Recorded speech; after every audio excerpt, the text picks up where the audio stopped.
Hey, what's up everybody? It's Trish, and a few days ago now, I was gonna say yesterday, a few days ago I was able to get a shadowing opportunity for CRNA school.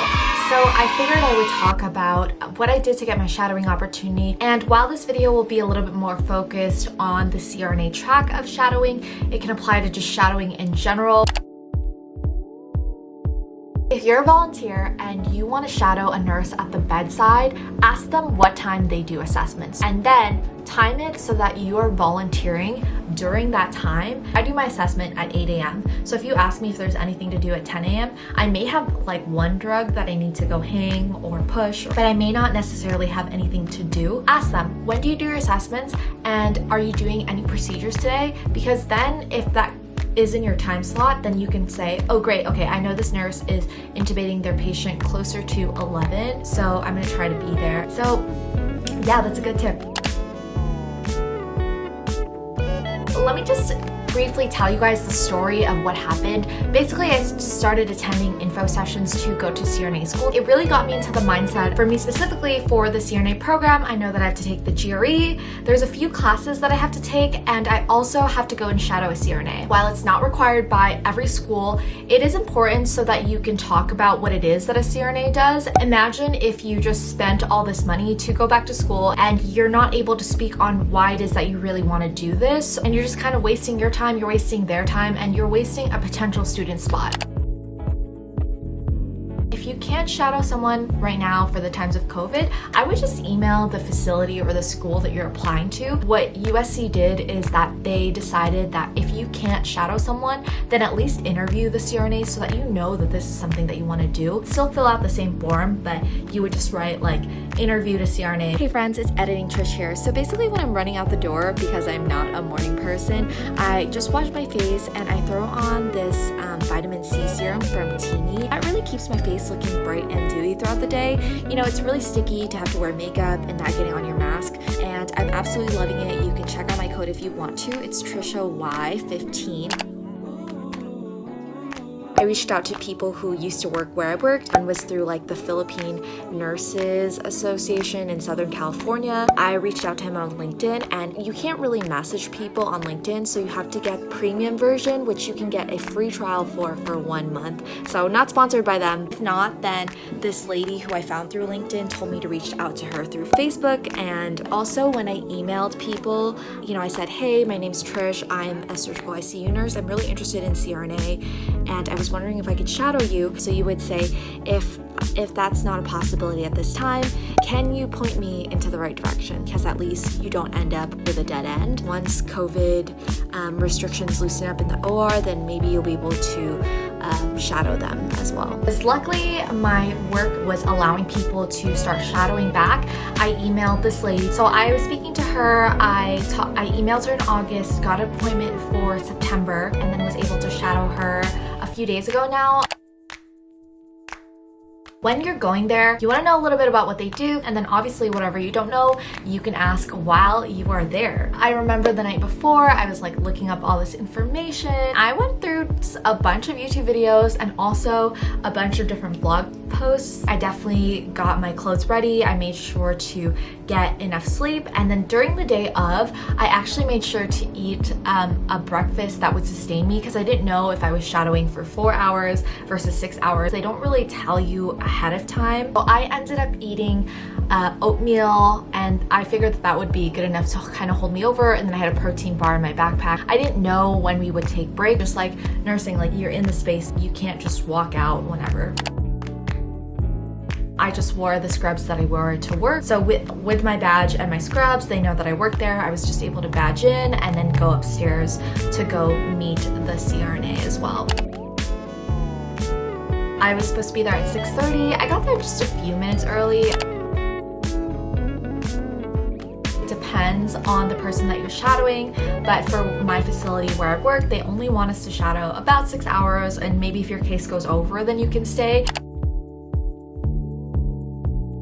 specifically for USC, they have a form that they want you to fill out when you go and shadow. So I just had the CRNA fill out the form, and it talked about different things that I saw during that time when I was with her. Actually, if I have to do a little bit more, I'll just bring the form again because it'll be nice to have those forms to look back on.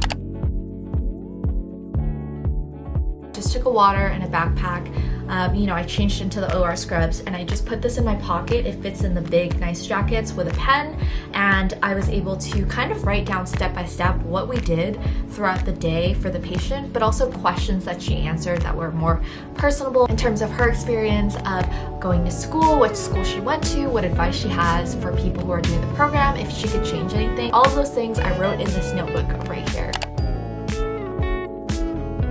I got there at about 6:30 a.m., changed into my OR scrubs, and we realized that our first case wasn't until 10:30, so she showed me around the OR room. We ended up doing breaks for other CRNAs whose cases had already started, so I got to see different parts of different cases, and then there was downtime, so we did questions. Basically, I picked her brain during this whole time and asked her all the questions that I wanted to. 1 hour before the procedure, we got to go talk to our patient, we did an assessment, signed our consents, waited for the other team to do their consents. For this specific patient, we actually had a hard time getting an IV into this patient. So the anesthesiologist was basically saying how we could use nitrous oxide to be able to help this patient to relax so we could get an IV in them, and that's exactly what my CRNA did. So they wheeled her into the OR without an IV, so that's what we were doing first. We didn't intubate her, we used an LMA, which sits in the back of the throat. It's not like an ET tube, it doesn't sit in your trachea. The surgeon would relay to the CRNA if the patient was moving, if the patient wasn't sedated enough. During that time I was observing, I waited to ask my questions after my CRNA had already settled down. I had pretty much asked all my questions in that 1 hour we had beforehand when the patient was stable and we were just waiting for the surgeon to kind of do their thing and get through the procedure. Then I asked her some questions. She basically timed when to reduce the propofol so we could start waking the patient up and get rid of the tube and get the patient back into recovery so that they're breathing on their own and we're not waiting for too long for the patient to wake up. In the middle of when I was with my CRNA, another CRNA came to go and relieve her and basically give her a lunch break, and so I was able to stay with this other CRNA. The second CRNA was thinking out loud, telling me what to look out for, and I really liked that teaching style better. I wish that I had kind of verbalized that in the beginning. Maybe if you're thinking of shadowing someone, I would ask them what their teaching style is. How do you know when to ask questions? So you want to make sure that your patient is stable. You want to make sure that CRNA's focus is on the patient. You're just there to go and take a look. And so whatever you do should be in a place of curiosity, but careful and calculated curiosity.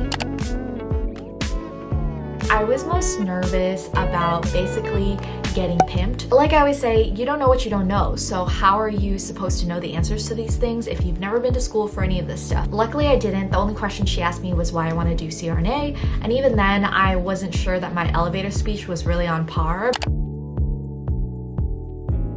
So I will definitely, by tomorrow, need to shoot them an email saying thank you, and then I will also go into work. I think I go into work either on Tuesday or Wednesday, so I will just give the front desk a card for them and hopefully they get it saying thank you with like a chocolate. You want to do something that personalizes your gift for them.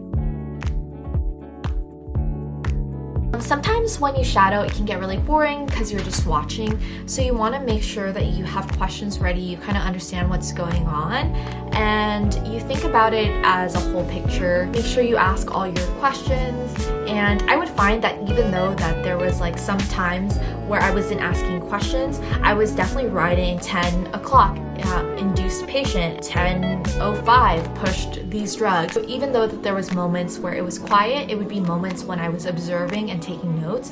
The other times I definitely tried to, like I said, ask as many questions as I could because I didn't know when I would get another shadowing opportunity like that. Make sure you're really in the mindset of being present and really listening to what they have to say. I was very nervous, and when I get nervous, I'm not the best listener. I'm always thinking about what's the next thing. But I had a really good day shadowing. Hopefully, when things start to open up, I can shadow other people and see. Thank you so much for listening. I hope this helped give tips. Bye.